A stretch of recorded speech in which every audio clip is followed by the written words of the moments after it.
Welcome back to another Chris McPherson Show Daily Dose, and it's time to look ahead to Wimbledon Day 6. We've got 5 days of action in the back pocket, 9 to come. Plenty of seeds have fallen, a few more have dropped overnight, mostly in seed versus seed action, but it is certainly starting to liven up even more, and those opportunities still present and exist for some of these lesser names or former glory champions to come back and return to their halcyon days. We aren't with Christian Montighan today. He's out of action from the first serve, but we look forward to having him back in the coming days to talk some more tennis and Wimbledon. As I said, a big day 6 ahead, the wrap-up of the third round as we head towards what is undoubtedly going to be an interesting and exciting pinnacle of both the men's and women's singles competitions at Wimbledon, our grass court major. So let's get things underway. Let's start it off with some Aussie watch. And, of course, there's still 2 Aussies in action for day 6, and they are starting with Daria Kasatkina, the adopted Australian, if you will. She's settled in now, and she's proudly representing that Australian flag. We're loving having her on board. And she's had a couple of challenging 3-set wins to get herself through to the third round where, interestingly enough, she will clash with another seed and her former countrywoman in Ludmila Samsonova.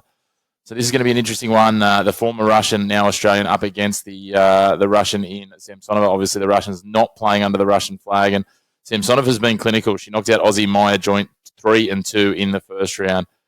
She then took down a Ukrainian player in the second round, Starodubtseva, 2-1. So things are shaping ominously for Kasatkina.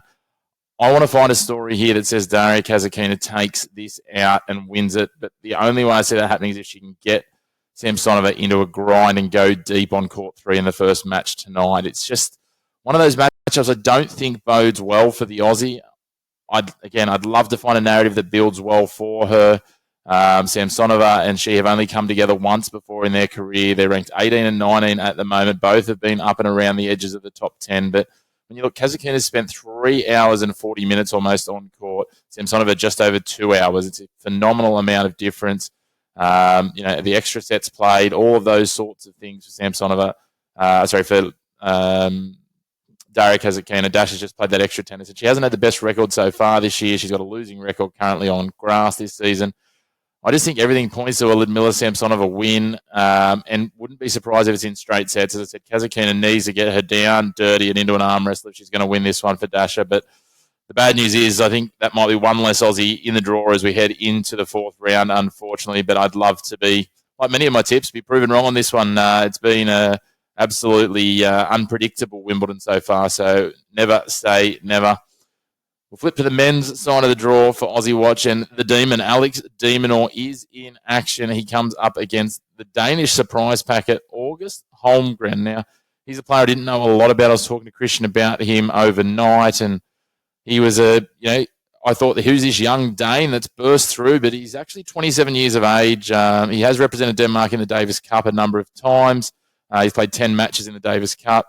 He went to San Diego Torios for tennis, college tennis in the US, and was certainly where he's developed and built his game. We've seen the college game really adding to the tennis circuit in recent years. It's really starting to build things for him, and all of a sudden, he's now starting to make his way through. And in terms of how you look at his tennis career, he's not a name we've seen on the main tour. This is his first main tour real appearances. He's won a couple of titles last year on the Challenger Tour. So for him to be now in the third round up against Alex de Minaur, it's certainly it's certainly some story, that's for sure. And whilst we love a story, we don't want that story to be continued against our Alex de Minaur.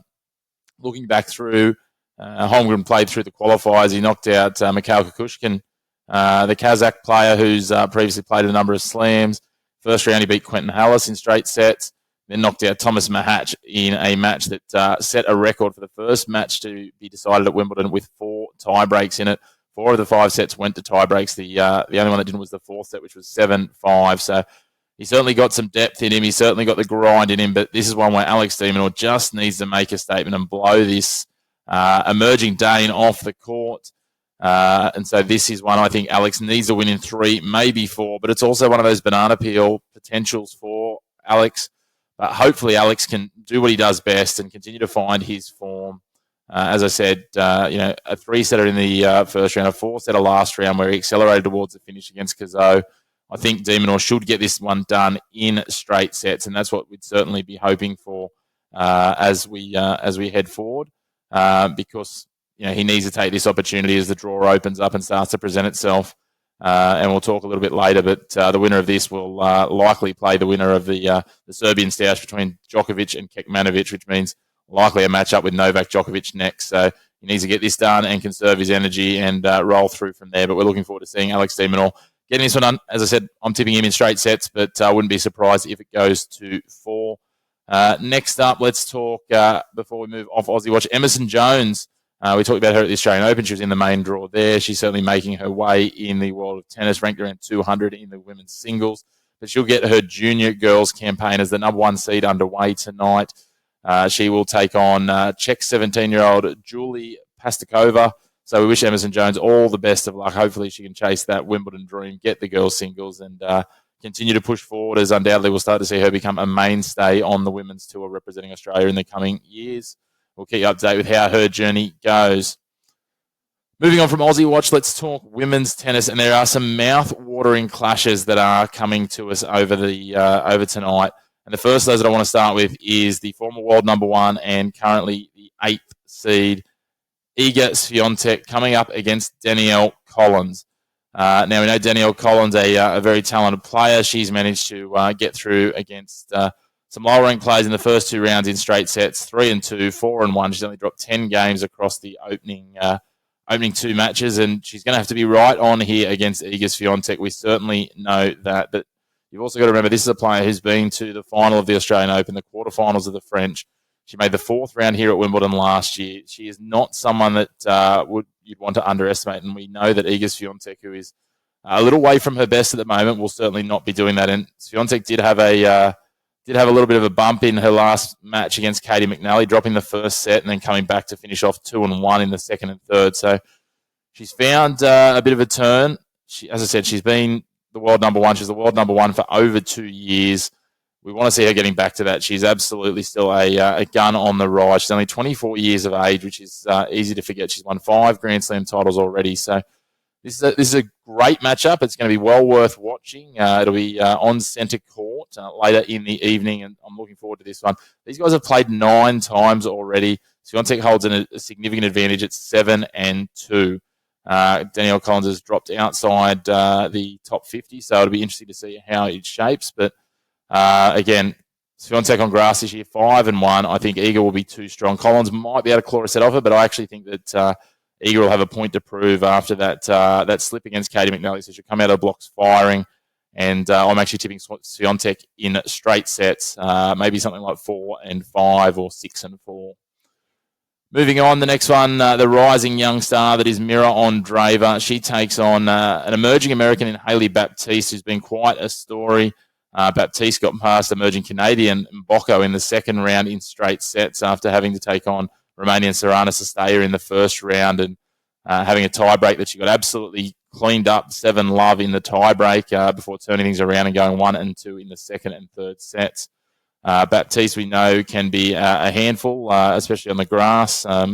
She worked through and was actually knocked out in the qualifiers of Eastbourne by eventual finalist Alex Ayala. So an interesting one to see her now going deep at Wimbledon. These two are yet to have played each other. Baptiste sitting just outside the top 50, Andreeva inside the top 10, obviously. Baptiste had to work through this so far. She spent nearly 4 hours on court. Andreeva under 3. I think Andreeva is going to be fresher. I think Andreeva knows that this is one of those opportunities she needs to take, but I have a feeling this one might go to 3 sets. I've got Andreeva getting it done and closing it out with some power in the third set. If she can control her top spin, Christian and I talked about that yesterday. Some of these players using excessive or large amounts of topspin have really struggled this year at Wimbledon, and we've seen that with Andreeva and Swiatek in particular in the women's draw. So looking for Andreeva to get that under control and use her power to take Baptiste out and proceed into the fourth round and progress on. I mean, I tipped Andreeva early on in this piece to be a fairly strong, deep runner into this tournament, and if she can get this done, then she'll play the winner of our next match, which we'll talk about, which will be Barbara Krejcikova up against Emma Navarro. The 17th seed plays the 10th seed. It's going to be Certainly a great a challenge. We know that Krejcikova has made a bit of a run here, and she certainly loves the grass. A lot of the Czechs are really strong on the grass surfaces, that is for sure. She's a player that we know she's won. She is obviously the defending champion here at Wimbledon. She's won the French Open before. She's made quarters at all slams.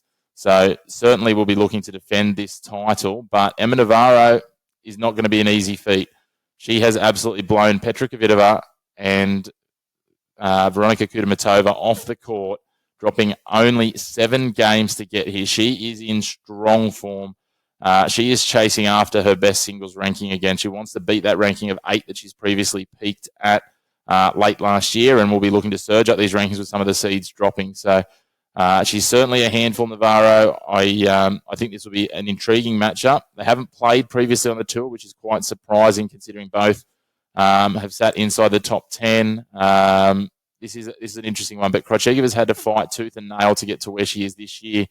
Her performances against Dollarhide and Iala have both had to go to 3 sets, and as much as on rankings it's probably not an upset, many will be expecting Krejcikova to get this done. I'm going to go Navarro in 3. I just think the extra tennis for Krejcikova is going to be a little too heavy, but I'm really looking forward to how this matchup goes. It is going to be on court 1, and it'll be a little bit later in the schedule. So we're looking forward to seeing how this shapes up for these two.